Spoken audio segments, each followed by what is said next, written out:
कहर आसमानी। जी हां, अगस्त में आसमान से आफत बरस रही है। गुजरात से लेकर असम तक कई राज्यों में भारी बारिश ने लोगों की परेशानी को बढ़ा दिया है। पहाड़ से लेकर मैदान हो या फिर जो शहरी इलाके हैं, वहां पर भी लगातार जो बारिश है वो कहर बरपा रही है। बारिश और बाढ़ की अलग अलग तस्वीरें हम आपको दिखा रहे हैं। उत्तराखंड के कालाडूंगी में एक कार नदी में बह गई। ओडिशा के मयूरभंज में एक ट्रक पानी में समा गया। जम्मू कश्मीर में पानी के तेज बहाव में फंसे कुछ लोगों को सेना ने हेलीकॉप्टर से बचाया।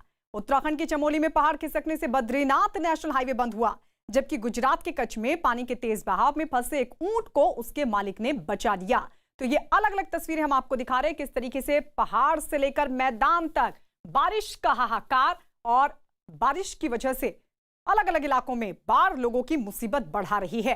तो किस तरीके से पहाड़ से मैदान तक बारिश का कहर देखने को मिल रहा है, ये तस्वीरें हम आपको दिखा रहे हैं, क्योंकि आधा हिंदुस्तान इस वक्त पानी के कहर से जूझ रहा है। आइए इन तस्वीरों में से सबसे पहली तस्वीर आपको उत्तराखंड की दिखाते हैं, जहां कालाढूंगी में उस वक्त हड़कंप मच गया जब उफनते नाले को पार करने के चक्कर में कार बह गई। राहत की बात हालांकि ये रही कि कार के बहने से पहले उसमें सवार जो 2 लोग थे उनको सुरक्षित बाहर निकाल लिया गया। इस घटना का एक वीडियो भी सामने आया जिसमें उफनते नाले में कार किसी तिनके की तरह बहती दिखाई दी। हादसा उस वक्त हुआ जब कार में सवार 2 लोग भारी बारिश की वजह से पुल के ऊपर से बह रहे नाले को पार करने की कोशिश कर रहे थे और इसी चक्कर में कार नाले में बहती चली गई। गनीमत यह रही कि कार के बहने से पहले उसमें सवार 2 लोग वक्त रहते सुरक्षित बाहर निकल आए। नाले का बहाव इतना ज्यादा तेज था कि थोड़ी ही देर में कार बहती हुई आंखों से ओझल हो गई। वहां से आई एक दूसरी तस्वीर भी हम आपको दिखा रहे हैं। कार नाले में बहती हुई दूसरे इलाके में जा पहुंची, लेकिन तेज बहाव जिसकी वजह से उसे नाले से बाहर निकाला नहीं जा सका। ये देखिए, हालांकि गनीमत ये रही कि जो कार में लोग सवार थे उनको सुरक्षित निकाल लिया गया, लेकिन उफनते नाले के बीच ये कार बहती चली गई। ये एक तस्वीर, और ये देखिए दूसरी तस्वीर भी आपके सामने, किस तरीके से दूसरे इलाके तक बहती चली गई ये कार। कालाढूंगी की तस्वीरें हम आपको दिखा रहे हैं। नाला उफन रहा था और इस सब के बीच ये कार फंस गई थी। इस कार में सवार थे जो लोग, जाहिर है उनकी जान आफत में आ गई उस वक्त जब ये कार पानी के तेज बहाव के बीच फंस गई। हालांकि सबसे राहत भरी बात यह रही कि जो लोग इसके भीतर सवार थे उनको सुरक्षित निकाल लिया गया। तो बात चाहे पहाड़ी इलाकों की हो या फिर मैदानी इलाकों की, जहां पहाड़ लैंडस्लाइड की वजह से वहां लोगों की मुसीबत बढ़ रही है, तो वहीं जो मैदानी इलाके हैं वहां पर उफनती नदियां और पहाड़ से बहकर आ रहा मलबा और पानी लोगों की मुसीबत बढ़ा रहा है। मैदानी इलाकों में कहीं जो हाईवे है वो बंद है पहाड़ का मलबा गिरने की वजह से, तो वहीं मैदानी इलाकों में कुछ इस तरीके से लोगों की मुसीबत बढ़ती हुई दिखाई दे रही है। जो पानी है वो लोगों के लिए आफत बन रहा है और इस सब के बीच पानी में फंसी ये कार, जिसमें सवार लोगों को हालांकि सुरक्षित बचा लिया गया, लेकिन देखते ही देखते कार आंखों से ओझल होती चली गई। चलिए एक और तस्वीर आपको दिखाते हैं। अब ये तस्वीर हम आपको उत्तर प्रदेश के सहारनपुर से दिखा रहे हैं। देखिए इस तस्वीर में भी आप देखें एक कार फंसी हुई दिख रही है। सहारनपुर की तस्वीर आपके सामने, क्योंकि पहाड़ों पर बारिश हो रही है और इसकी वजह से जो मैदानी इलाके हैं वहां की नदियां उफान पर हैं। और कुछ इसी तरीके से जब नदी में उफान आया तो देखिए सहारनपुर में चारों तरफ पानी पानी और पानी के बीच फंसी ये कार। शिवालिक की पहाड़ियों पर हो रही बारिश की वजह से शाकंभरी में बाढ़ के हालात, एक कार नदी में बह गई। बताया गया कि कार शाकंभरी मंदिर परिसर में खड़ी थी, लेकिन बाढ़ में वो बहती चली गई और पत्ते की तरह पानी पर लहराती हुई दिखी। देखते ही देखते कार नदी में बाढ़ में समा गई, क्योंकि नदी में बाढ़ आने की वजह से वो इस कार को निकाल भी नहीं सकते थे जिन लोगों की ये कार थी। ये देखिए इस तरीके से कार पानी के बीचों बीच फंसी हुई है। जो लोग किनारे पर खड़े हैं वो सिवाय देखने के और कुछ नहीं कर सकते थे, क्योंकि पानी का बहाव बहुत ज्यादा तेज था। ऐसे में अगर वो कोशिश भी करते तो उनकी कोशिश जाहिर है नाकाम रहती, क्योंकि पानी का बहाव इतना तेज था कि चाहकर भी वो इस कार को अगर निकालने की कोशिश करते तो ये उन्हीं के लिए जोखिम भरा काम हो सकता था। लिहाजा ये कार यूं ही बहती चली गई और बाढ़ पे समा गई। उत्तर प्रदेश के सहारनपुर की तस्वीर हम आपको दिखा रहे हैं। पानी के बीचों बीच फंसी ये कार, नदियां उफान पर हैं और ऐसे में नदी के उफान पर आने की वजह से एक कार जो बहती चली गई। पानी का बहाव बहुत तेज, ऐसे में जिन लोगों की ये कार थी सिवाय देखने के कुछ नहीं कर पा रहे थे, क्योंकि अगर वो इसको निकालने की कोशिश करते तो हादसे का शिकार हो सकते थे। चलिए अब तस्वीर आपको दिखाते हैं ओडिशा की। ये देखिए, ये तस्वीर आपके सामने ओडिशा की। भारी बारिश की वजह से कई जगह सैलाब और ये तबाही की तस्वीरें। ओडिशा के मयूरभंज की तस्वीर आपको दिखा रहे हैं। पानी का तेज बहाव और ट्रक बहता चला गया, पूरी तरीके से पानी में समा गया ये ट्रक।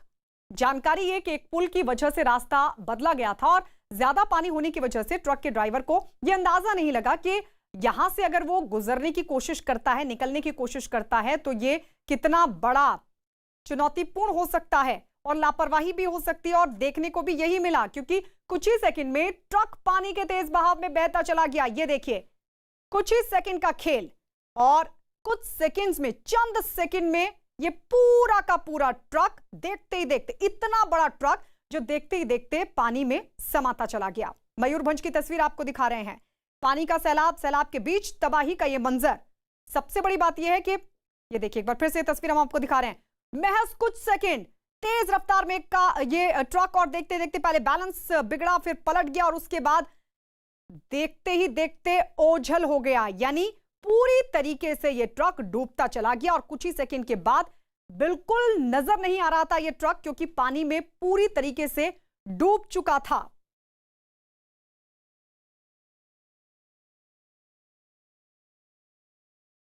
चलिए अब आपको दिखाते हैं जम्मू कश्मीर की तस्वीरें, जहां कठुआ में नदी में फंसे लोगों को सेना ने किस तरीके से बचाया। दरअसल सेना ने हेलीकॉप्टर के जरिए इन लोगों को बचा लिया। भारी बारिश और इसकी वजह से जलस्तर बढ़ने से ये लोग नदी के बीच फंस गए थे, जिन्हें बचाने के लिए वायुसेना के एक हेलीकॉप्टर की मदद ली गई।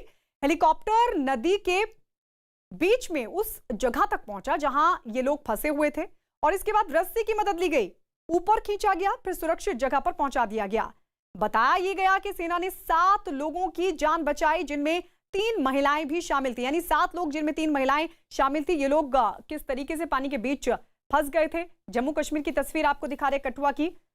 नदी में फंसे थे ये लोग, जिनको बचा लिया गया। तादाद 7 बताई जा रही है, लेकिन देखिए हेलीकॉप्टर के जरिए इन लोगों को बचाया गया। लेकिन ये बहुत बड़ी चुनौती थी, किस तरीके से बड़े एहतियात के साथ जो हेलीकॉप्टर का पायलट था वो धीरे धीरे हेलीकॉप्टर को नीचे लेकर आता है, फिर एक रस्सी फेंकी जाती है, रस्सी के जरिए एक एक कर सबको खींचा जाता है। लेकिन यह बेहद चुनौतीपूर्ण काम था। सेना हालांकि इसमें सफल रही। चलिए एक और तस्वीर आपको दिखाते हैं। एक बार फिर से आपको लिए चलते हैं ओडिशा। ओडिशा के जाजपुर में एक मकान चंद सेकंड के भीतर बाढ़ के पानी में समा गया। हादसे की तस्वीरें किसी को भी दहशत में ला दे। हालांकि किसी को कोई नुकसान तो नहीं हुआ, लेकिन इस घटना ने लोगों को खौफ से जरूर भर दिया। पिछले कई दिनों से यहां भारी बारिश का सिलसिला बना हुआ है और यहां बहने वाली ब्राह्मणी नदी उफान पर है और इसकी वजह से कई इलाके बाढ़ की चपेट में। कुछ इलाके तो ऐसे जहां डरा देने वाली तस्वीर सामने आई है। 2 तस्वीर हम आपको दिखा रहे हैं। एक तस्वीर जहां एक मकान बाढ़ के पानी में चंद सेकंड के भीतर ही समाता चला गया, तो वहीं घटना के वक्त वहां कई लोग भी खड़े दिखाई दिए जो मकान के पानी में समाने का मोबाइल फोन से वीडियो बना रहे थे। और इसी की एक और दूसरी तस्वीर भी आप देख रहे हैं। सड़क का एक बड़ा हिस्सा बाढ़ के पानी में बह गया, जिसकी वजह से नदी का पानी गांव में तेजी के साथ घुसता दिखा। सड़क के दोनों तरफ लोगों की भारी भीड़ दिखाई दी। किनारे पर एक मकान भी नजर आया जिस पर अब गिरने का खतरा मंडरा रहा है। उधर पश्चिम बंगाल के पश्चिम मेदिनीपुर में नदियां उफान पर हैं और जिसमें एक मकान समा गया, उसकी तस्वीर भी हम आपको दिखा रहे हैं। देखिए देखते ही देखते यह मकान गिरता चला गया। बताया गया कि बारिश की वजह से नदियां उफान पर हैं और लगातार कटान भी जारी है। इसी की चपेट में यह मकान भी आ गया था। नदी के कटान की वजह से नदी में देखिए किस तरीके से समाता चला गया। कटान लगातार जारी है और इस सब के बीच इसकी जद में, कटान की जद में यह मकान भी आ गया था और देखते ही देखते नदी में समा गया ये मकान। पश्चिम बंगाल की तस्वीर आपको दिखा रहे हैं।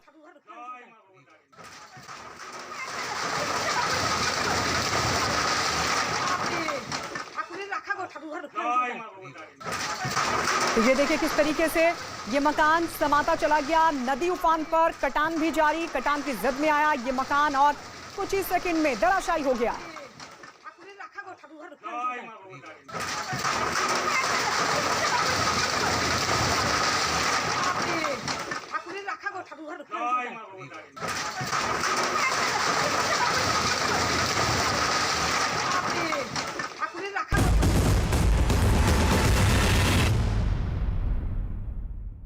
ये कहर आसमानी है, जी हाँ, लेकिन लोगों की मुसीबत बढ़ गई है। छत्तीसगढ़ के कवर्धा की तस्वीर आइए आपको दिखाते हैं। नदी में फंसे एक 65 साल के बुजुर्ग को पुलिस के जवान ने रेस्क्यू ऑपरेशन चलाकर सुरक्षित बचा लिया और जानकारी है कि बुजुर्ग नदी पार करने के दौरान तेज बहाव में बह गए थे, लेकिन नदी में बहने के बाद वो आगे जाकर झाड़ियों में फंस गए। फौरन बुजुर्ग के नदी में फंसे होने की जानकारी पुलिस को दी गई, जिसके बाद पुलिस के कई जवान वहां फौरन पहुंचे। इसके बाद नदी में फंसे बुजुर्ग को निकालने के लिए रेस्क्यू ऑपरेशन शुरू किया गया। जिस जगह बुजुर्ग फंसे हुए थे वहां पहुंचना किसी चुनौती से कम नहीं था, क्योंकि नदी का बहाव इतना तेज था कि उसमें उतरते ही कोई भी तिनके की तरह बह जाए। बाद में किसी तरह पुलिस के जवान पेड़ों पर रस्सी बांधकर बुजुर्ग तक पहुंचे और इसके बाद उन्हें रस्सी की मदद से निकालने का काम शुरू हुआ। धीरे धीरे बुजुर्ग रस्सी की मदद से आगे की तरफ बढ़ते गए। नदी के तेज बहाव में वो बह ना जाएं, इसके लिए 2 लोग उनके साथ चलते नजर आए, जबकि कुछ लोग दूसरी तरफ रस्सी को पकड़कर खड़े दिखाई दिए और बाद में धीरे धीरे पुलिस के जवानों ने बुजुर्ग को नदी से सुरक्षित बाहर निकाल लिया। लेकिन ये तस्वीरें बता रही हैं कि एक छोटी सी चूक, एक छोटी सी लापरवाही आपके लिए जोखिम भरी हो सकती है, आपके साथ कोई अनहोनी हो सकती है। कुछ इसी तरीके से बुजुर्ग फंस गए थे और जिनको जवानों ने बाहर निकाल लिया, लेकिन उसके लिए काफी प्रयास करना पड़ा, काफी कोशिश करनी पड़ी। छत्तीसगढ़ के कवर्धा की तस्वीर आपको दिखा रहे हैं। नदी में फंसे बुजुर्ग को किस तरीके से बचाया गया, ये देखिए। ये कोशिश, प्रयास जो किए गए थे बुजुर्ग की जान बचाने के लिए, उसकी तस्वीरें आपके सामने। पुलिस के जवान जो बचाने के लिए, रेस्क्यू करने के लिए पहुंचे थे। अब आइए एक तस्वीर आपको मध्य प्रदेश से दिखाते हैं, जहां पर डिंडोरी में नर्मदा नदी के उफान पर आने की वजह से उसके किनारे पर बने तमाम मंदिर और पानी जो घाट है वो पानी में डूब गए। पिछले कई दिनों से लगातार बारिश हो रही है और भारी बारिश की वजह से नदी का जलस्तर बढ़ रहा है। किनारे पर मौजूद मंदिर और घाट पानी में डूब गए। शहर से जो तस्वीरें सामने आई, उनमें एक तस्वीर में नर्मदा नदी के किनारे बने तमाम छोटे छोटे जो मंदिर हैं वो पानी में समाते दिखे। कुछ मंदिर आधे डूबे दिखे तो कुछ मंदिर ऐसे भी दिखाई दिए जिनका सिर्फ ऊपरी हिस्सा ही नजर आ रहा था। इतना ही नहीं, नदी के घाट पर लोगों के बैठने के लिए लगाई गई कई बेंच पानी में डूबती दिखी। लगातार हो रही भारी बारिश की वजह से नर्मदा नदी उफनती दिखी। देखने से ऐसा लगा जैसे नदी किनारों को तोड़कर शहर में घुस रही हो।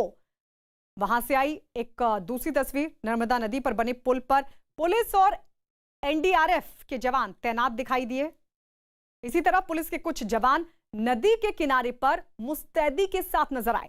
नर्मदा नदी के बढ़ते जलस्तर को देखते हुए प्रशासन ने शहर के लोगों से नदी के नजदीक नहीं जाने की अपील की। तो घाट पर जो छोटे छोटे मंदिर बने हैं वो पानी में समाते नजर आए।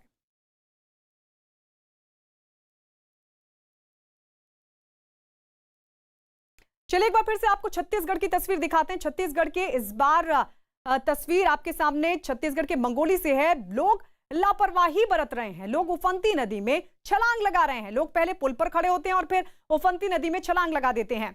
ऐसी लापरवाही सोचिए जानलेवा साबित हो सकती है, लेकिन उसके बावजूद भी बेखबर ये लोग, या फिर यूं कहें कि जानकर भी अनजान बने ये लोग स्टंट करते हुए देखे जा सकते हैं।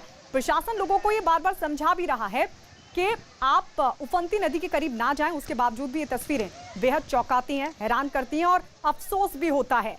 इसके बावजूद क्योंकि लोग लापरवाही बरतने से बाज नहीं आ रहे हैं। मंगोली में ही अब तक बारिश और बाढ़ की वजह से 6 लोगों की मौत भी हो चुकी है।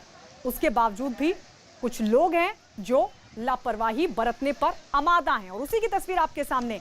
ऐसी लापरवाही, ये देखिए, उफन रही है नदी, नदी का बहाव बहुत तेज है और ऐसे में जब नदी के करीब जाने से बचना चाहिए। कुछ लोग जो नदी में छलांग लगाते हुए दिखाई दिए। प्रशासन बार बार अलर्ट कर रहा है और ये सब कुछ तब जब 6 लोगों की मौत हो चुकी है बारिश और बाढ़ की वजह से। एनईटी और जेईई पर केंद्रीय शिक्षा मंत्री रमेश पोखरियाल निशंक ने न्यूज 18 से खास बातचीत में विपक्ष के विरोध पर जवाब देते हुए कहा कि शिक्षा के मुद्दे पर राजनीति नहीं होनी चाहिए। न्यूज 18 पर केंद्रीय शिक्षा मंत्री की तरफ से जवाब दिया गया विपक्ष पर। उन्होंने निशाना साधा और साफ तौर पर कहा कि अगर बात शिक्षा की है तो इस मुद्दे पर राजनीति विपक्ष ना करे। एनईटी और जेईई पर सवाल के जवाब में क्या बोले निशंक, सुनिए। अब ये सारी पार्टीज सुप्रीम कोर्ट अप्रोच कर रही हैं और उसमें झारखंड के मुख्यमंत्री हेमंत सोरेन भी हैं। उनका कहना है कि सब लोगों को मिल करके प्रधानमंत्री से भी बात करनी चाहिए, मुलाकात करनी चाहिए।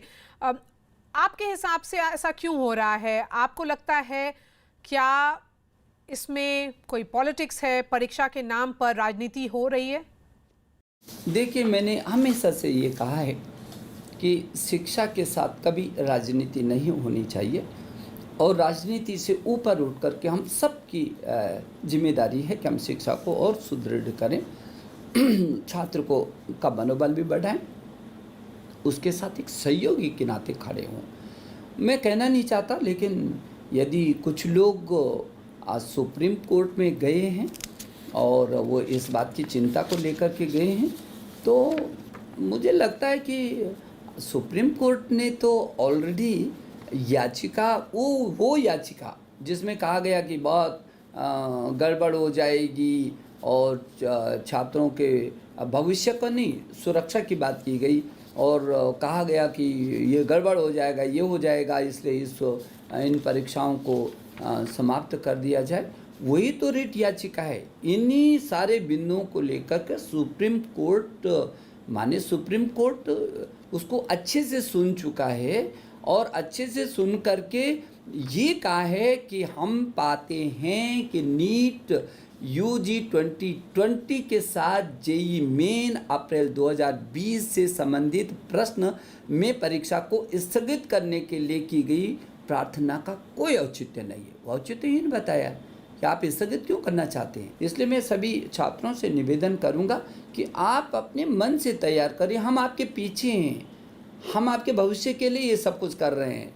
निरस्त करना तो आसान है, आज के दिन में भी गवर्नमेंट एक क्षण में निरस्त कर देगी, क्या जा रहा है, लेकिन आपका भविष्य, आपका वर्ष हम खत्म नहीं करना चाहते हैं, आपके साथ हम हैं।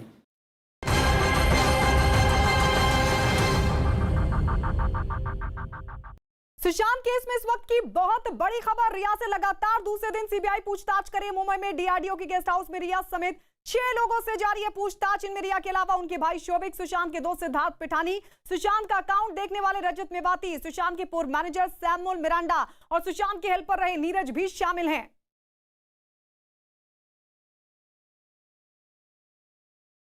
तो इन सभी से लगातार पूछताछ हो रही है। 6 लोगों से सीबीआई की पूछताछ जारी। रिया से लगातार दूसरे दिन पूछताछ हो रही है। कल भी रिया से पूछताछ की गई थी। तकरीबन 10 घंटे तक रिया चक्रवर्ती से पूछताछ का सिलसिला चला था और आज एक बार फिर रिया चक्रवर्ती को बुलाया गया डीआरडीओ गेस्ट हाउस, जहां पर रिया चक्रवर्ती से सवाल जवाब किए जा रहे हैं। लेकिन इस सबके बीच आपको यह भी बता दें कि रजत मेवाती भी पूछताछ के लिए बुलाए गए, उनसे भी पूछताछ हो रही है, चाहे बात सैमुअल मिरांडा की हो, सिद्धार्थ पिठानी की हो, इन सब से एक बार फिर से पूछताछ की जा रही है। तो सुशांत केस पर इस वक्त की बहुत बड़ी खबर आपको बता रहे हैं। सुशांत केस में लगातार दूसरे दिन रिया चक्रवर्ती से हो रही है पूछताछ। रिया से लगातार दूसरे दिन सीबीआई सवाल जवाब कर रही है। 3 घंटे से रिया सीबीआई के अस्थायी ऑफिस में मौजूद हैं, डीआरडीओ गेस्ट हाउस में मौजूद हैं, जहां पर उनसे सवाल जवाब किए जा रहे हैं। रिया समेत 6 लोग हैं जिनसे पूछताछ की जा रही है। पिठानी, मिरांडा, रजत मेवाती और नीरज से लगातार चल रही है पूछताछ। आपको यह भी बता दें कि कल भी रिया चक्रवर्ती को पूछताछ के लिए बुलाया गया था और जानकारी के रिया ने बिल्कुल भी सहयोग नहीं किया था, जिसके बाद एक बार फिर से रिया चक्रवर्ती को पूछताछ के लिए बुलाया गया। रिया चक्रवर्ती पूछताछ के लिए पहुंची हैं।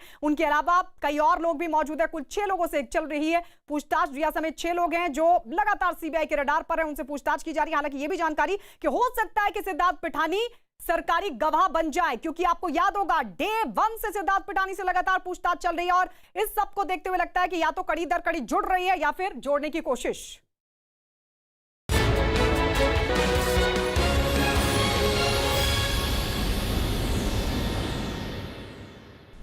दक्षिण कश्मीर के पुलवामा जिले के जदूरा इलाके में आतंकवादियों और सुरक्षा बलों के बीच मुठभेड़ जारी है, जिसमें आज सुबह 2 आतंकी मारे गए, वहीं एक जवान घायल हो गया है। पुलिस, सेना और सीआरपीएफ की संयुक्त टीम ने क्षेत्र में आतंकवादियों के होने की खबर पर क्षेत्र में तलाशी अभियान चलाया है। इससे पहले दक्षिणी कश्मीर के शोपियां जिले में शुक्रवार को मुठभेड़ में कल 4 आतंकवादियों को मार गिराया गया। एक आतंकी को पकड़ा भी गया है।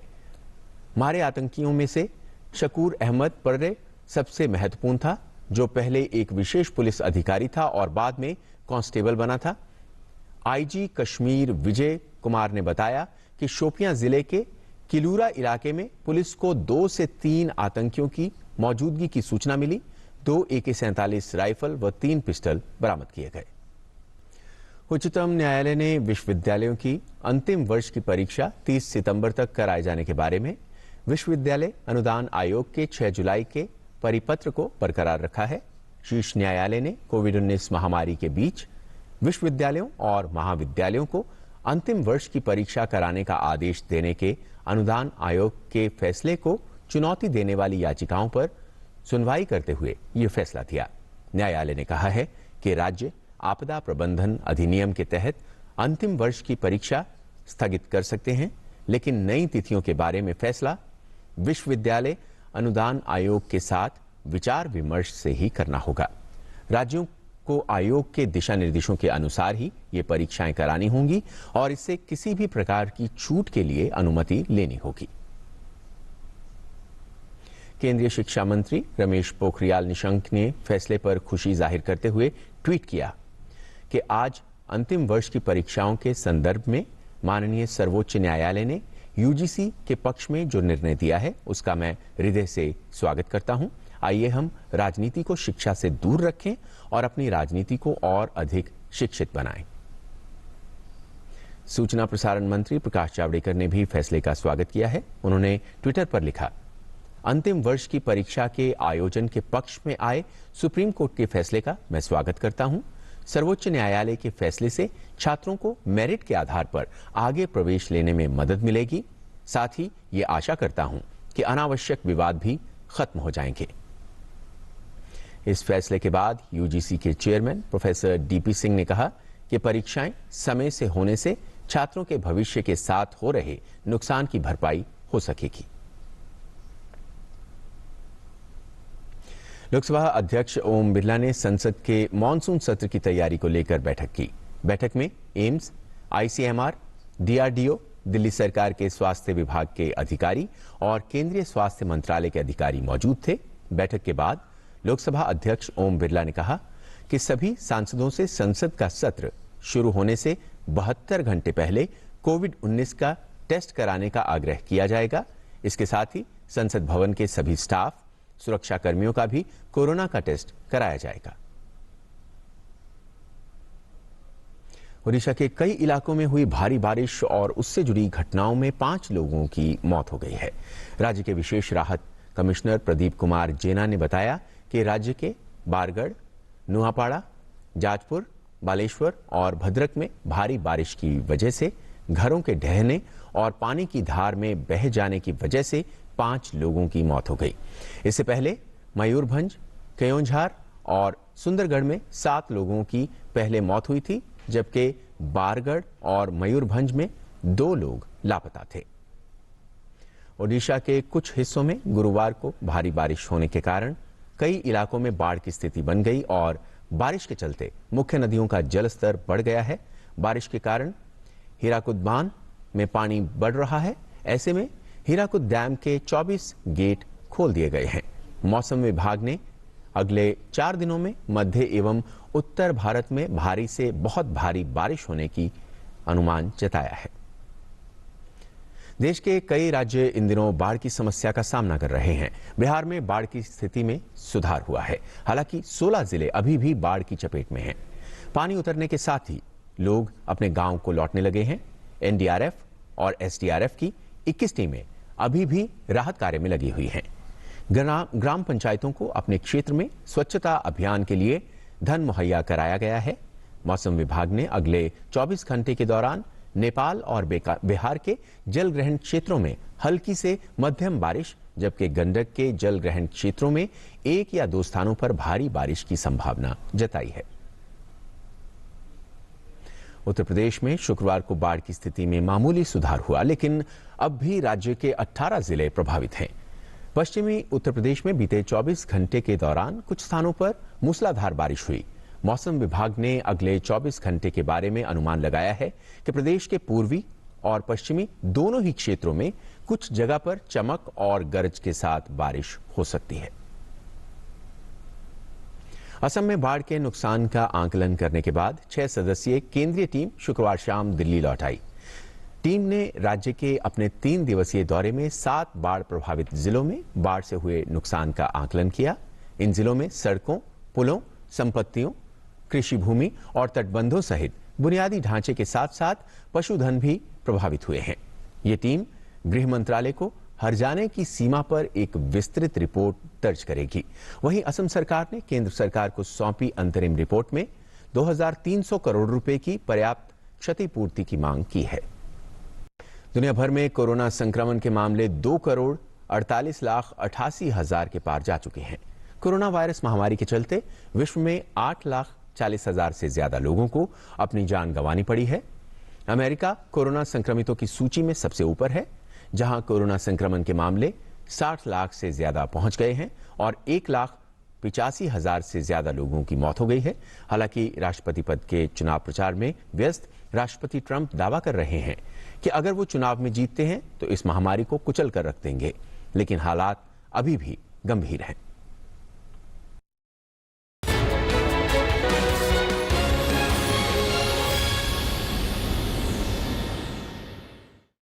और इस वक्त की बड़ी खबर है कि अमित शाह को जल्द एम्स से मिल सकती है छुट्टी। आपको बता दें, कोरोना से ठीक हुए अमित शाह और जल्द ही ये जानकारी कि जल्द ही उनको एम्स से छुट्टी दी जा सकती है। आपको याद होगा, अमित शाह जो कि कोरोना पॉजिटिव हो गए थे, उसके बाद खुद ट्वीट कर उन्होंने इस बात की जानकारी दी थी, फिर उन्हें अस्पताल में भर्ती करवाया गया था और अब ये जानकारी कि गृह मंत्री अमित शाह की तबीयत में हुआ सुधार, जिसके बाद उन्हें जल्द ही एम्स से मिल सकती है छुट्टी। ये इस वक्त की बड़ी खबर।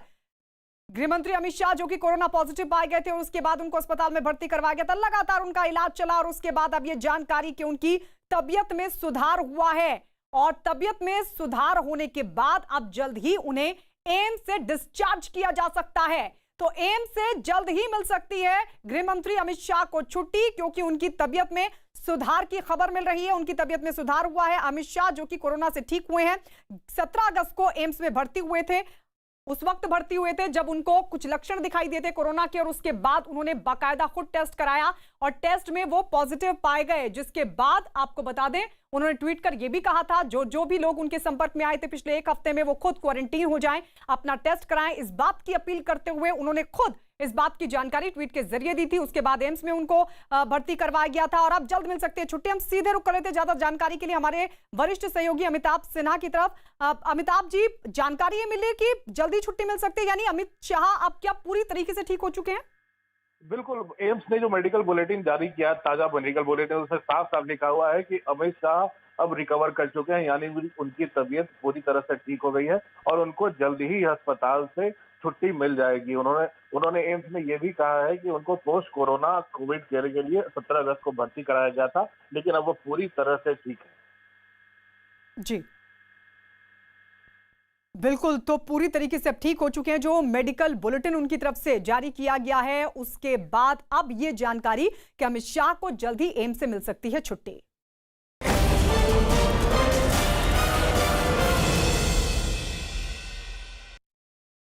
रिया चौकड़ी शिकंजे में। जी हां, सुशांत केस पर इस वक्त की बहुत बड़ी खबर आपको बता दें। इस वक्त की बहुत बड़ी खबर के रिया से लगातार दूसरे दिन सीबीआई की पूछताछ चल रही है। मुंबई में डीआरडीओ के गेस्ट हाउस में रिया समेत 6 लोगों से चल रही है पूछताछ। इनमें रिया के अलावा उनके भाई शोविक भी मौजूद हैं। कल भी शोविक पहुंचे थे, उनसे पूछताछ हुई थी और आज एक बार फिर रिया के साथ उनको तलब किया गया था।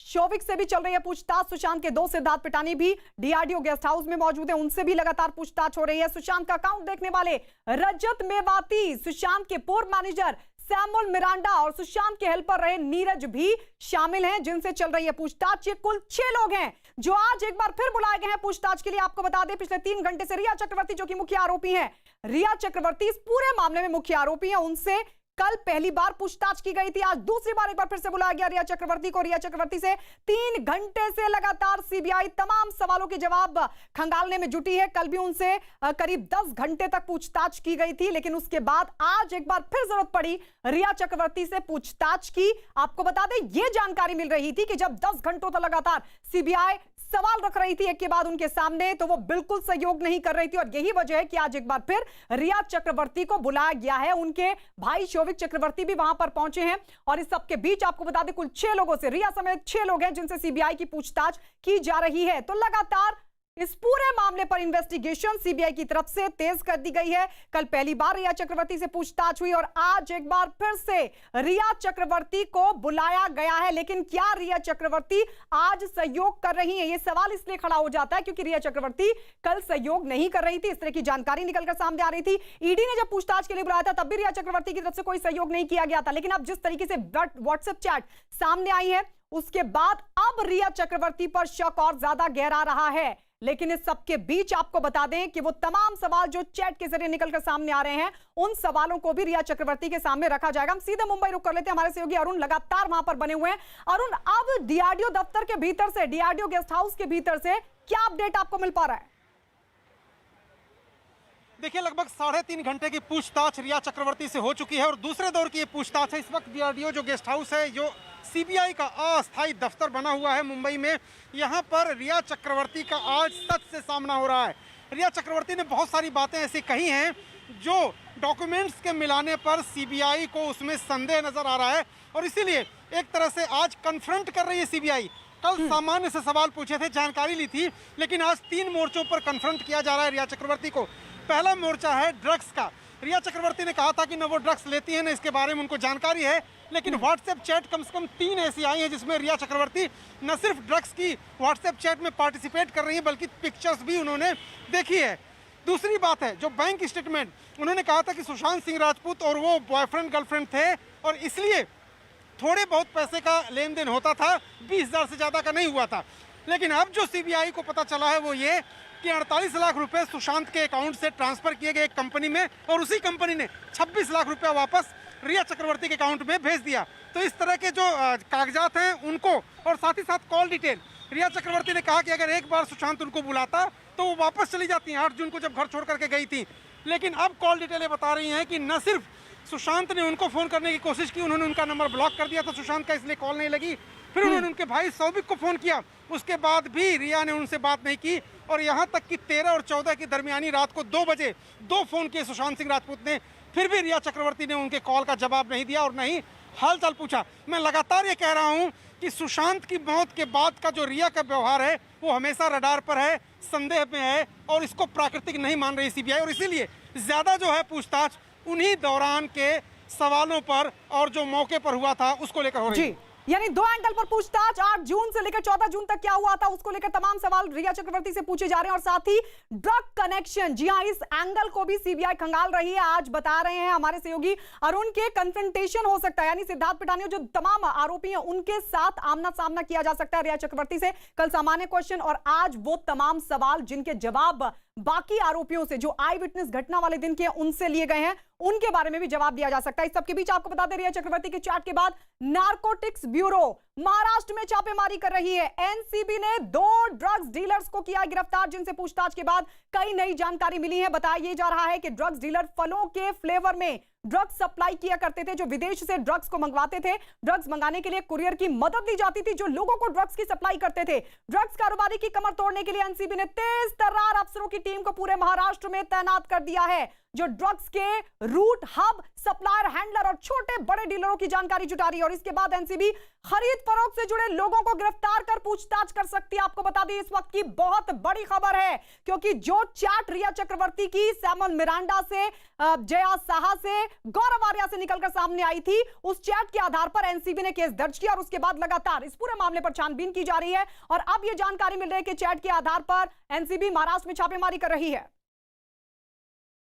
एनसीबी ने लगातार रेड करी, उसमें ये दो ड्रग्स पेडलर है इन्हें गिरफ्तार किया गया है और इन्हें एनसीबी के अधिकारी लेके आ रहे हैं। एक्सक्लूसिव तस्वीर दिखा रहे हैं, देखिए ये रिकवरी, आपको गिरफ्तार किया गया है। ये देखिए ये एक्सक्लूसिव तस्वीर हम दिखा रहे हैं, ये दूसरा शख्स है, ये देखिए ये सीधी तस्वीर हम न्यूज़ 18 इंडिया पे आपको दिखा रहे हैं। ये दोनों ड्रग्स पेडलर को एनसीबी ने गिरफ्तार किया है और इन्हें एनसीबी हेडक्वार्टर लेके आया गया है जहां पर लगातार एनसीबी इनसे पूछताछ करेगी।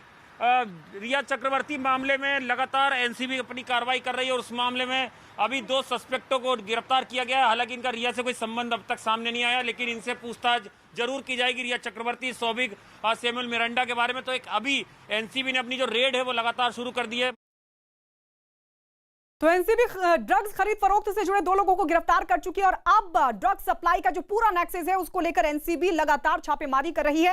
इस सब के बीच एक बार फिर से आपको सुशांत केस में अहम खबर बता दें। अहम खबर ये कि रिया से आज एक बार फिर सीबीआई के सवाल जवाब हो रहे हैं। न्यूज 18 को मिली एक्सक्लूसिव जानकारी के मुताबिक एक दिन पहले करीब 10 घंटे तक हुई पूछताछ में सीबीआई को रिया के कुछ जवाबों पर शक है। ये सवाल सुशांत से रिया के रिश्ते, यूरोप में पेंटिंग से सुशांत के डरने, सुशांत के पैसों को खर्च करने और ड्रग्स पर पूछे गए तमाम जो सवाल हैं उन पर रिया के जवाबों से सीबीआई संतुष्ट नहीं है। तो ये बेहद अहम जानकारी सामने आ रही है कि कल जो सवाल रखे गए थे सीबीआई की तरफ से, because I really don't understand कि 15 करोड़ ऐसी कोई छोटी रकम नहीं है कि इतने सारे इन्वेस्टिगेशंस के बाद किसी को मिली नहीं।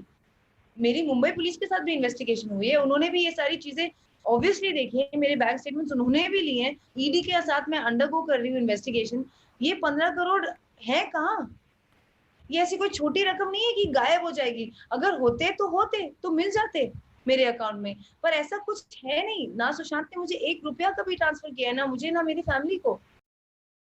Ma'am honestly it's really sad to say, पर ये जो कंजम्पशन है ड्रग्स का और ये जो कंजम्पशन है मैरिजुआना का, Sushant used to smoke marijuana और आई एम श्योर कि उनके स्टाफ और उनके आसपास के लोग जो एक्चुअली वहाँ थे वो इस बात को भी बता पाएंगे।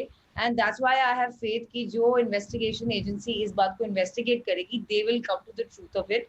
And unfortunately I still have to be part of that investigation, hence I would not like to go into further details about this, but I stick to my stand and I deny all allegations.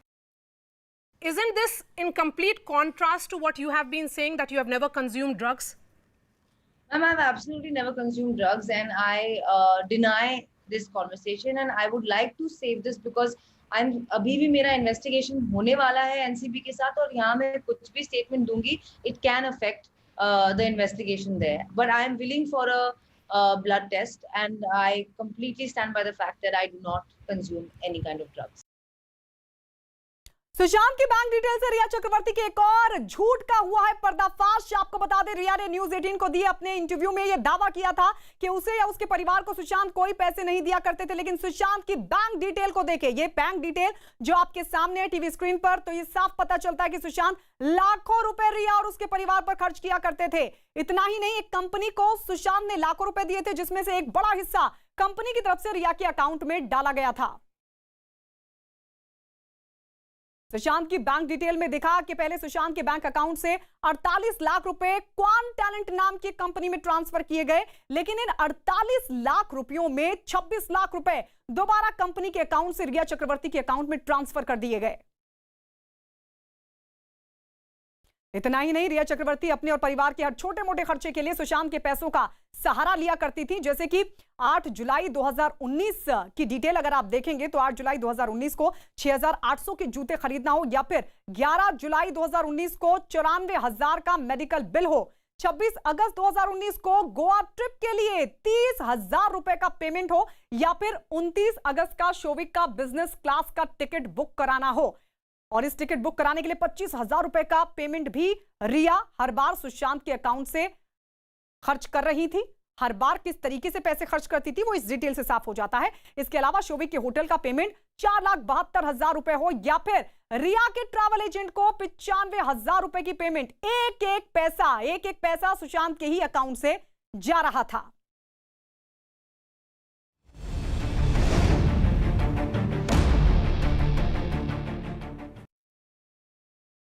चीन का झूठ बेनकाब। भारत के साथ LAC पर जारी सीमा विवाद के बीच चीन के बड़े झूठ का हुआ है पर्दाफाश। न्यूज 18 के हाथ चीन के झूठ की एक्सक्लूसिव तस्वीर लगी है।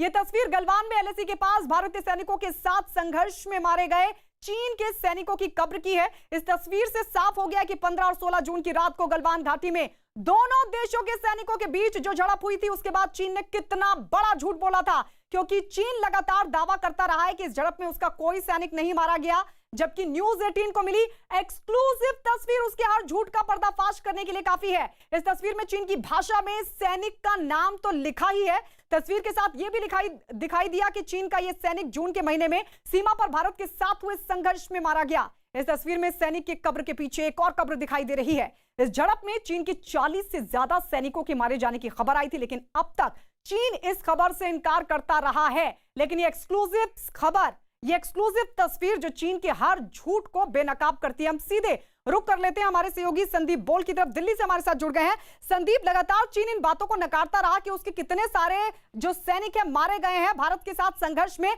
लेकिन अब ये तस्वीर चीन के हर झूठ को बेनकाब कर रही है। बिल्कुल, देखिए चीन कितनी भी कोशिश कर ले, कितना भी दबाव डाल ले वहाँ के लोकल लोगों पे, ख़ास तौर पे कि वहाँ जिन परिवार के बच्चे जो है उस रात को जो है संघर्ष में मारे गए, उनको भले ही कितना दबाव डाल ले, लेकिन जो सच्चाई है वो नहीं छिप सकती। और जो जिस तरीके की तस्वीरें दिख रही हैं, जो कब्र के ऊपर जो ये पूरा डिटेलिंग लिखा हुआ है, उसमें उस पूरे ऑफिसर के बारे में, उस जवान के बारे में पूरी डिटेलिंग उसमें दी गई है कि कब उसने जो है ज्वाइन किया था, साथ ही उसका सर्विस नंबर भी उसमें लिखा गया है। तो ऐसे में अब तस्वीरों के जरिए जो है सीधे तौर पर चीन की जो झूठ है वो जो है अब धीरे धीरे खुलना शुरू हो रहा है। आपको याद होगा जब गलवान में जब हिंसक झड़प हुई, उसके बाद से चीन लगातार इस बात को मानने को तैयार ही नहीं है। खुद से कभी उसने क्लेम नहीं किया कि उसके कितने सैनिक जो है उस झड़प में मारे गए हैं, लेकिन कुछ तस्वीरें खुद जो है वहीं चीन की मीडिया के जरिए ही बाहर भी आनी शुरू हुई थी, जिसमें कि लोग जो है प्रोटेस्ट कर रहे थे। और अब ये तस्वीर सीधे तौर पर जो है चीन को मानना ही पड़ेगा आने वाले दिनों में कि 40 से ज्यादा सैनिक मारे गए हैं, इस तरह की खबर आई थी जिनको नकार रहा था चीन। और ये तो महज एक तस्वीर है, लेकिन चीन किस तरीके से झूठ बोल रहा था, छिपा रहा था, वो ये साफ पता चलता है। बिल्कुल, देखिए अमेरिका की तरफ से बाकायदा एक जो वहाँ की एजेंसी है, उन्होंने जो है इस बात को कहा था कि 35 से ज़्यादा चीन के जो सैनिक हैं उस रात को 15-16 जून की रात को जो है उस संघर्ष में जो है मारे गए हैं। चूँकि चीन कभी भी इस चीज़ को क्लेम नहीं करने वाला है, जैसा कि सब जानते हैं, और झूठ के चलते जो है वो चुप बैठा है, बिल्कुल वो नहीं बताना चाहता कि उसके कितने लोग मारे गए हैं। भारतीय सेना के 20 जवान शहीद हुए थे, भारत ने उस चीज़ को माना और उनके जितने भी पार्थिव शरीर हैं उनको पूरा सम्मान दिया गया। लेकिन चीन में वहां की सेना जो है, जिनको कि एक फोर्सफुली फोर्स कहा जाता है, यानी कि वहां जबरदस्ती सेना में भर्ती कराया जाता है, और उसके बाद जब इस तरीके की चीजें होती है और वहां कोई सैनिक मारा जाता है तो उनको उस तरीके का रेस्पेक्ट भी नहीं दिया जाता है। और यही वजह है कि चीन सीधे तौर पर सामने आकर ये बोलने को कतरा रहा है कि उसके कितने सैनिक जो है वो शहीद हुए, क्योंकि इससे लगता है कि कहीं ना कहीं उसके मनोबल जो है वो गिर सकता है, क्योंकि अपने आप को वो सबसे बड़ा इस पूरे इलाके की सबसे बड़ी ताकत बताते हैं। और ऐसे में अगर वो ये बताने लगे कि उनके इतने सैनिक जो है मारे गए, तो जाहिर सी बात है कि वो कहीं ना कहीं ताकत में कहीं ना कहीं जो है वो कमी पेश आ सकती है, खासतौर पे LAC पे। तो शायद यही वजह है कि चीन लगातार झूठ बोल रहा है, लेकिन ये तस्वीरें जो हैं वो इस झूठ का पर्दाफाश कर रही हैं। जो लोग देश के भीतर सवाल उठा रहे थे उस संघर्ष को लेकर जो चीन के साथ हुआ था, संदीप, मुझे लगता है इस तस्वीर के बाद उनको भी जवाब मिल गया होगा। बिल्कुल, देखिए अभी तो धीरे धीरे और तस्वीरें सामने आनी है, क्योंकि आप जिंदा आदमी की खबर को भले ही आप छिपा सकते हैं, लेकिन जो शख्स नहीं रहा है उसके बारे में आप खबर जो है आप नहीं छिपा सकते। सोशल मीडिया इतना एक्टिव हो गया, हालांकि वहाँ पे चीन में सोशल मीडिया पे भी काफ़ी जो है पाबंदियाँ हैं, और ऐसे में अगर ये तस्वीर सामने आ रही है तो आप समझ सकते हैं कि वहाँ के लोगों के अंदर रोष है। और ख़ास बात यह है कि शी जिनपिंग जिस तरीके से अपनी सत्ता को चला रहे हैं उससे जो है वहाँ के लोग बहुत ज़्यादा खुश नहीं हैं। और चूंकि चीन जो है वो अपनी अंदरूनी जो पॉलिटिक्स है और अंदरूनी हालात को कभी भी बाहर जाहिर नहीं होने देना चाहता, और एक तरफ से लगातार दबाव चीन के ऊपर बनता जा रहा है, चौतरफा दबाव बन रहा है, कोरोना को लेकर बन रहा है, और अब जिस तरीके का विवाद लगातार जो है जारी है, 100 दिन से ज़्यादा दिन हो चुके हैं, दोनों देशों की सेनाएं जो आमने सामने है LAC पे, पर चीन जो है तैयार नहीं हो रहा पीछे हटने के लिए। तो अब जो झूठ अब तक चीन लगातार बोल रहा था गलवान में उस हिंसक झड़प के बाद, चुप्पी साधे बैठा था, संख्या नहीं बताना चाह रहा था, अब धीरे धीरे साफ होता जा रहा है। आप देख सकते हैं उस तस्वीर में 2 ग्रेव नजर आ रही है, एक आगे और एक पीछे की तरफ। आप सोच सकते हैं कि जिस शख्स की वो जो कब्र थी उसी के किसी रिलेटिव ने उसको क्लिक किया होगा, और उसके साथ में पीछे जो कब्र थी उसमें नजर आया, यानी कि उस इलाके में काफी सारे दुनिया से छिपाने के साथ साथ अपने देश के भीतर भी छिपाने की शी जिनपिंग कोशिश कर रहे थे। संदीप, आप हमारे साथ रहिए, लेकिन इस सबके बीच आपको बता दें चीन के झूठ और धोखे की कहानी नई नहीं है। ये कहानी तो वैसे 1962 से शुरू होती है, लेकिन गलवान घाटी में अपनी कायराना हरकत से चीन ने एक बार फिर यह साबित कर दिया है कि वो भरोसे के बिल्कुल काबिल नहीं है। पहले चीन ने बात की अपनी सेना को पीछे हटाने के लिए, वो राजी भी हुआ, और जब भारतीय जवान पॉइंट पर पहुंचे तो जिनपिंग की सेना ने विश्वासघात करते हुए उन पर हमला कर दिया। चलिए आपको पहले 15 जून की रात की पूरी कहानी बताते हैं, आप भी देखिए कि चीन ने एक बार फिर भारत को कैसे धोखा दिया।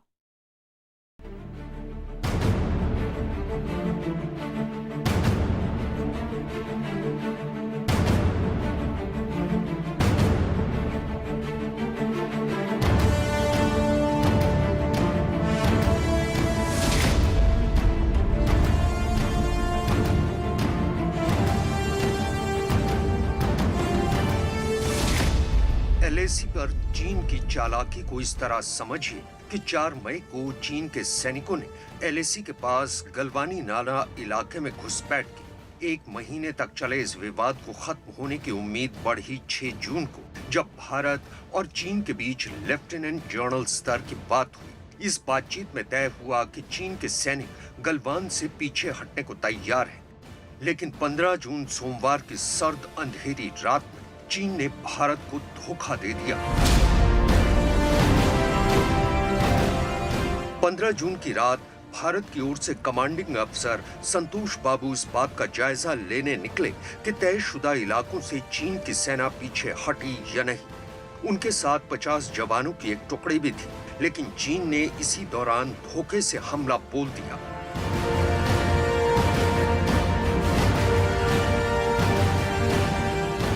सूत्रों के मुताबिक 15 जून की सुबह हुई बातचीत में ये सहमति बन गई थी कि चीन की सेना भारत के इलाकों से पीछे हट जाएगी। इसका जायजा लेने कर्नल संतोष बाबू की टीम जब निकली तो चीन के करीब 250 सैनिक गलवान घाटी के पेट्रोल पॉइंट 14 पर जमा हो गए। चीन के सैनिकों ने भारत के सैनिकों को भारतीय सीमा में ही दाखिल होने से रोका। कर्नल संतोष बाबू ने चीन के जवानों को 5 किलोमीटर पीछे जाने के लिए कहा। 6 जून की वार्ता में भारत चीन के बीच यही बात तय हुई थी। तभी चीन के सैनिकों ने कंटीले तारों से लिपटे डंडों और छड़ों से भारतीय सैनिकों पर हमला बोल दिया। पीछे हटने पर राजी होने के बाद भी चीन ने अंधेरी रात में भारत के सैनिकों पर धोखे से हमला बोल दिया, जो चीन की पुरानी आदत रही है। लेफ्टिनेंट जनरल टॉक्स हो गए हैं और उसके अंदर डिसाइड किया था कि जो चाइनीज आर्मी है वो वापस 4 किलोमीटर जाएंगे जहां से वो अपने लाइन ऑफ एक्चुअल कंट्रोल है और उसके ऊपर। और जब ये सुपरवाइज कर रहे थे उस विड्रॉल को, चाइनीज जो लोग हैं वो एक दिखावा करके उन्होंने इसके ऊपर धावा बोल दिया, इनको अटैक किया और उसके अंदर जो मैली के अंदर का हमारे जवान कुछ इंजर्ड हुए। अफसोस की बात यह है क्योंकि रात का मौका था तो वो उनको इवैक्यूएट नहीं किया जा सका और ठंड की वजह होने से उनकी वहां मौत हो गई।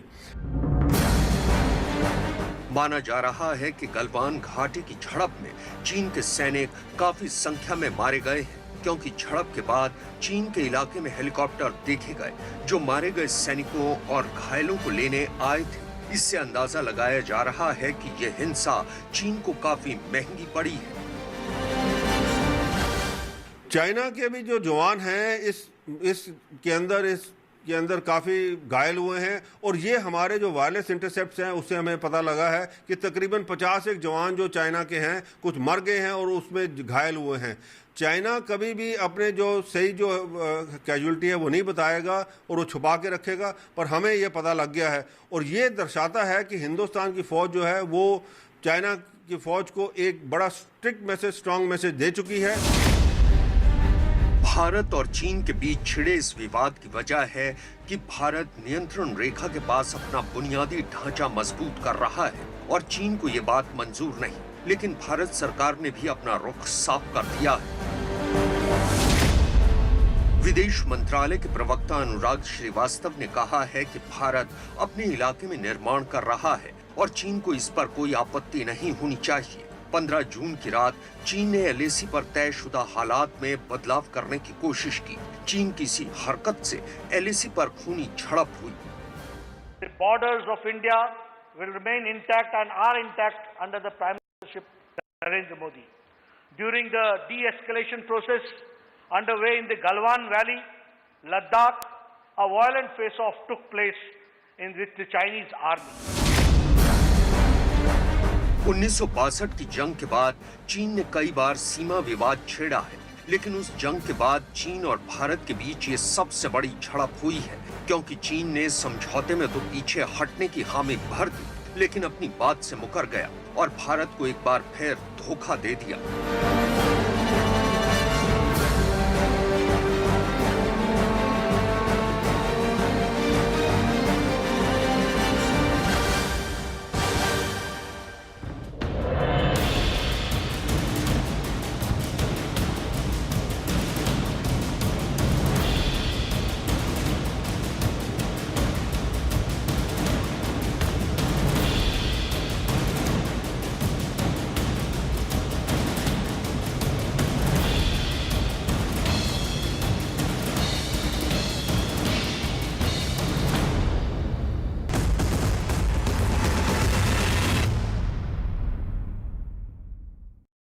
कहर आसमानी। ओडिशा में भारी बारिश की वजह से कई जगह सैलाब की तबाही की तस्वीरें सामने आई हैं। आइए वो तस्वीरें आपको दिखा देते हैं। ओडिशा के मयूरभंज की तस्वीरें आपके सामने। पानी का तेज बहाव, जिसमें एक ट्रक बहता दिखा, पूरी तरह से पानी में समा गया ये ट्रक। देखते ही देखते जानकारी के यहां बन रहे एक पुल की वजह से रास्ता बदला गया था और ज्यादा पानी होने की वजह से ट्रक के ड्राइवर को सही अंदाजा नहीं लगा और कुछ ही सेकंड में ट्रक पानी के तेज बहाव के बीच बहता चला गया। महज कुछ सेकंड और उसके बाद देखिए किस तरीके से ओझल होता दिखा। ये ट्रक बड़ी रफ्तार के साथ आ रहा था, लेकिन रास्ता डाइवर्ट था। ड्राइवर जब गुजर रहा था यहां से तो ऐसे में उसको अंदाजा नहीं लगा और देखते ही देखते बहता चला गया ये ट्रक। तो तबाही का मंजर ओडिशा के मयूरभंज की तस्वीरें आपको दिखा रहे हैं। सड़कों पर किस तरीके से पानी का सैलाब है और यही वजह थी कि ट्रक के ड्राइवर को इस बात का अंदाजा नहीं लगा, क्योंकि रास्ता डाइवर्ट किया गया था और जब यहां से ड्राइवर गुजर रहा था तो उसे अंदाजा नहीं लगा। और ये देखिए किस तरीके से ट्रक बहता चला गया और देखते ही देखते कुछ ही सेकंड का खेल ये ट्रक पूरी तरीके से आंखों से ओझल हो गया, यानी पूरी तरीके से पानी में समाता दिखा ये ट्रक। जो तमाम लोग यहां पर मौजूद थे वो भी इस मंजर को देखकर हैरान और खौफ से भर गए कि पानी का सैलाब और उसमें किस तरीके से एक बड़ा ट्रक समाता चला गया। जानकारी है कि जो ड्राइवर इस ट्रक को चला रहा था उसे अंदाजा नहीं लगा, क्योंकि एक पुल यहां पास में बन रहा है और उसकी वजह से रास्ते को डाइवर्ट किया गया था। यही वजह रही कि ड्राइवर को अंदाजा नहीं लगा और देखिए किस तरीके से ट्रक आगे बढ़ता चला गया और एकदम से पानी में समा गया। महज कुछ सेकंड और पूरा का पूरा ट्रक देखते ही देखते आंखों से ओझल होता चला गया। एक बार फिर से देखिए इस तस्वीर को। जरा सी चूक और उसके बाद कितनी बड़ी कीमत ये ट्रक जो कि पूरी तरीके से पानी में समा गया। हालांकि जान माल के नुकसान की फिलहाल कोई खबर नहीं है, लेकिन ये तस्वीरें बताने के लिए काफी है कि किस तरीके से पानी और बाढ़ लोगों की मुसीबत में इजाफा कर रहे हैं। नदियां उफान पर और ऐसे में जो इलाके हैं वो बाढ़ की चपेट में लोगों की मुश्किलें इस कदर के सड़कों पर रास्ता किधर है, गड्ढा किधर है, ये समझ पाना बेहद मुश्किल। और यही वजह है कि जो ड्राइवर था वो अंदाजा नहीं लगा पाया और देखते देखते देखिए किस तरीके से ट्रक पानी में समाता चला गया। जो लोग यहां पर खड़े थे वो भी इस तस्वीर को देखकर खौफ से भर गए। और अब तस्वीर उत्तराखंड की कालाढूंगी की। उस वक्त हड़कंप मच गया जब उफनते नाले को पार करने के चक्कर में ये कार देखिए किस तरीके से बहती दिखाई दी। 2 लोग इसमें सवार थे। गनीमत यह कि 2 लोग सुरक्षित बाहर निकल गए। इस घटना का एक वीडियो भी सामने आया। उफनते नाले में कार किसी तिनके की तरह बहती दिखाई दी। हादसा उस वक्त हुआ जब कार में 2 लोग सवार थे और भारी बारिश के बीच पुल के ऊपर से बह रहे नाले को पार करने की कोशिश कर रहे थे और इसी चक्कर में कार नाले में बह गई। गनीमत हालांकि ये रही कि कार के बहने से पहले उसमें जो 2 लोग सवार थे वो वक्त रहते सुरक्षित बाहर निकल गए। नाले का बहाव इतना तेज कि थोड़ी ही देर में कार बहती हुई आंखों से ओझल हो गई। ये देखिए कुछ दूरी पर जाने के बाद कार बिल्कुल दिखना बंद हो गई थी। इससे पहले की तस्वीर आपको दिखा रहे हैं जब ये कार बहती चली जा रही थी इस पानी के बीच और बहते बहते आगे बढ़ती चली गई।